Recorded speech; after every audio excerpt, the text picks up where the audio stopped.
Hi, this is Judy from Fox Cities Quilt Company, and this is Sunday from the Sewing Room, where we give you tips, tricks, and some tutorials to help you with your sewing and quilting projects. If you like our videos, hit that subscribe button below. Today, I want to talk to you about measuring and using your ruler versus your mat.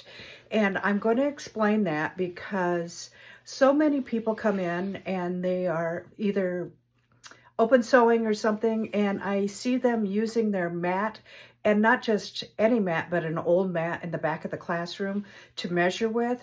And I want to explain to you why that is a bad idea. So I have some strip sets that I've made, and I've talked to you about sewing strips ad nauseum, about how you start at one end and sew all the way to the other end, and then whatever end you finish at, you sew from that end and you go all the way to the other end. So today I'm working on a project where I need this strip set to be my sashing, and it has to be 14.5 inches in length. And I want to show you how I'm going to measure that and why it's a good idea to use your ruler instead of your mat. So here I am at my rotary cutting mat, and this is a self-healing mat, and this is the strip set that I want to cut. I want to talk to you first thing about the rotary mat.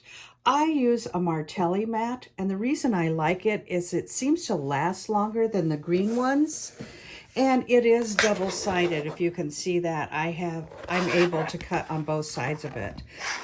The reason that I like a double-sided mat is, let's face it, they're extremely expensive. So you want to make them last as long as possible. So let's talk about the lines on our rotary mat. So this is the line, and I see so many people laying something right on the line.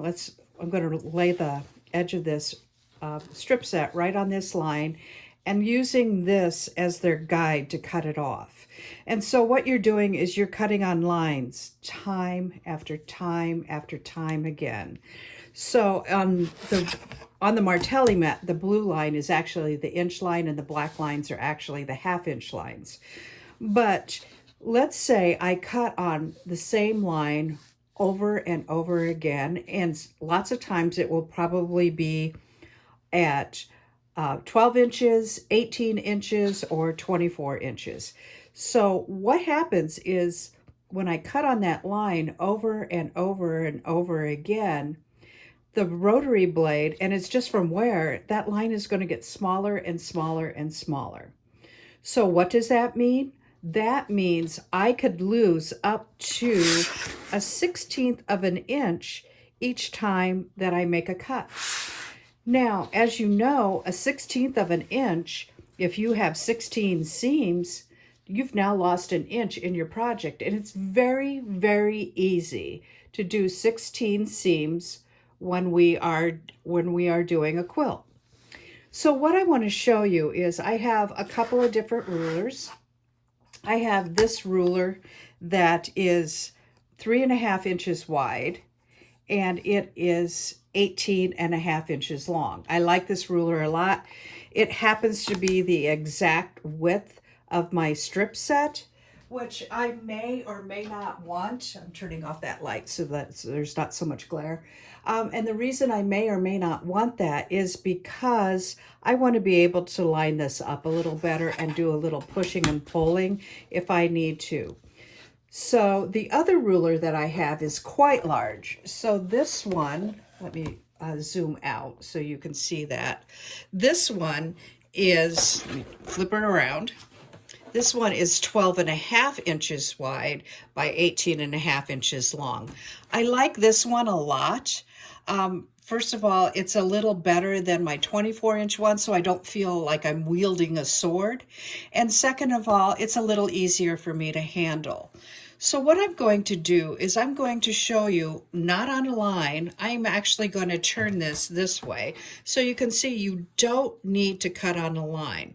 I am using my ruler as the reference point for my strip set. And as you can see, because I know that this strip was 1.5 inches, when I am done sewing my 1/4 inch seam on each side, Let me zoom this in again so that you can see. When I see that I have a seam allowance of 1/4 inch on each side, I can see that when I am laying this on my mat, I am right on that middle strip is 1 inch, and I can lay that in between these 1 inch marks. So let me zoom out a little bit here. And what I want to do is I want to square up this end. So that's exactly what I'm doing. I am squaring up this end using my ruler, not my rotary mat. And I'm just going to cut that end right off. So now I know that that end is square. So now what I'm going to do is I need this strip set to be 14.5 inches long. So instead of, and let me zoom back out, instead of measuring 14.5 inches on my rotary mat, and let me show you where that is which is right here, I am going to use the 14.5 inches that is on my ruler. I'm going to move this one aside. I have this end squared up, so I know that this end should go at the 14.5 inch mark on my ruler. What's nice about this particular ruler, and this is a Creative Grids ruler, which we have in the shop, is you can see the black marks are 1/2 inch marks and the white marks are 1 inch marks. So hopefully you can see that. So here is the black marks, they are 1/2 inch, and the white ones are full inches. And you can see at the bottom, see this frosted area? That is 1/2 inch. So again, I said I needed this to be 14.5 inches, which is right here, so that you can see that. So what I'm going to do is I am going to, again, lay this strip set under my ruler, and I want to show you again that I don't want to use my rotary mat, and I'm still going to get a good 14.5 inches. So what you can see is that I am lining up that edge that we squared off with that 14.5 inch mark, and the rest goes down at the end of the ruler.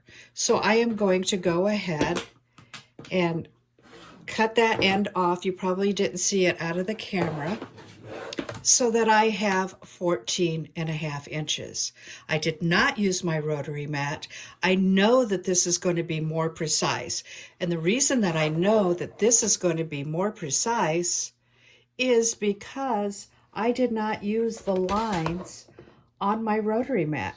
And as you can see, I don't often use the lines on my rotary mat because I use the lines on my ruler. And also, if you are cutting on the back of your ruler, that's another Sunday from the sewing room that we have to address. So I wanted to tell you, if at all possible, use your ruler to measure properly for anything that you're cutting, whether it be squares, whether it be strips, whatever it is. If you have a ruler that is big enough, use that instead of your mat. Sometimes you just can't. Sometimes things have to be 60 inches and we don't have a 60-inch ruler, and therefore you obviously have to use your mat. This is Judy from Fox Cities Quilt Company, and I hope you found this tutorial helpful about using your ruler instead of your rotary mat whenever possible for more accurate piecing. Thank you so much for watching. Have a good weekend. Bye-bye.